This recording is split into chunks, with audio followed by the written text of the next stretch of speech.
جو چیز آسمان میں ہے اور جو چیز زمین میں ہے سب اللہ کی تسبیح کرتی ہے، اسی کی سچی بادشاہی ہے اور اسی کی تعریف ہے، اور وہ ہر چیز پر قادر ہے۔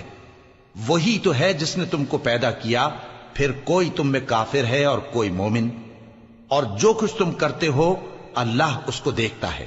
اسی نے آسمانوں اور زمین کو حکمت سے پیدا کیا، اور اسی نے تمہاری صورتیں بنائیں اور صورتیں بھی اچھی بنائیں، اور اسی کی طرف تمہیں لوٹ کر جانا ہے۔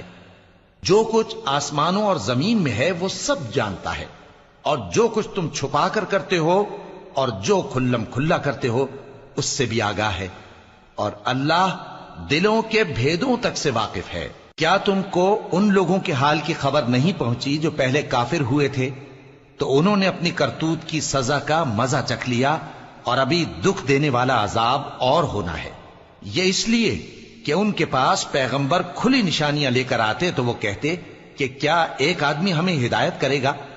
تو انہوں نے ان کو نہ مانا اور منہ پھیر لیا، اور اللہ بھی بے نیاز ہو گیا، اور اللہ بے نیاز ہے، لائق حمد و ثنا ہے۔ جو لوگ کافر ہیں ان کا اعتقاد ہے کہ وہ دوبارہ ہرگز نہیں اٹھائے جائیں گے۔ کہہ دو کیوں نہیں؟ میرے پروردگار کی قسم تم ضرور اٹھائے جاؤ گے، پھر جو کام تم کرتے رہے ہو وہ تمہیں بتائے جائیں گے، اور یہ بات اللہ کو آسان ہے۔ تو اللہ پر اور اس کے رسول صلی اللہ علیہ وآلہ وسلم پر اور اس نور یعنی قرآن پر جو ہم نے نازل فرمایا ہے ایمان لاؤ، اور اللہ تمہارے سب اعمال سے خبردار ہے۔ جس دن وہ تم کو اکٹھا کرے گا یعنی حشر کے دن، وہ نقصان اٹھانے کا دن ہے، اور جو شخص اللہ پر ایمان لائے اور نیک عمل کرے وہ اس سے اس کی برائیاں دور کر دے گا، اور جنت کے باغوں میں جن کے نیچے نہریں بہ رہی ہیں داخل کرے گا۔ وہ ہمیشہ ہمیشہ ان میں رہیں گے، یہی بڑی کامیابی ہے۔ اور جنہوں نے کفر کیا اور ہماری آیتوں کو جھٹلایا وہی اہل دوزخ ہیں کہ ہمیشہ اس میں رہیں گے، اور وہ بری جگہ ہے۔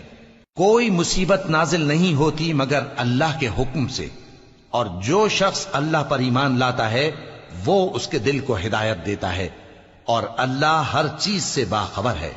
اور اللہ کی اطاعت کرو اور اس کے رسول کی اطاعت کرو، پس اگر تم منہ پھیر لوگے تو ہمارے پیغمبر کے ذمے تو صرف پیغام کا کھول کھول کر پہنچا دینا ہے۔ اللہ جو معبود برحق ہے اس کے سوا کوئی عبادت کے لائق نہیں، تو مومنوں کو چاہیے کہ اللہ ہی پر بھروسہ رکھیں۔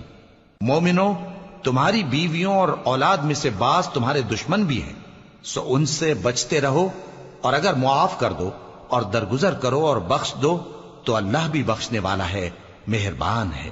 تمہارا مال اور تمہاری اولاد تو آزمائش ہے، اور اللہ کے ہاں بڑا اجر ہے، سو جہاں تک ہو سکے اللہ سے ڈرو اور اس کے احکام کو سنو اور اس کے فرمانبردار رہو اور اس کی راہ میں خرچ کرو، یہ تمہارے حق میں بہتر ہے۔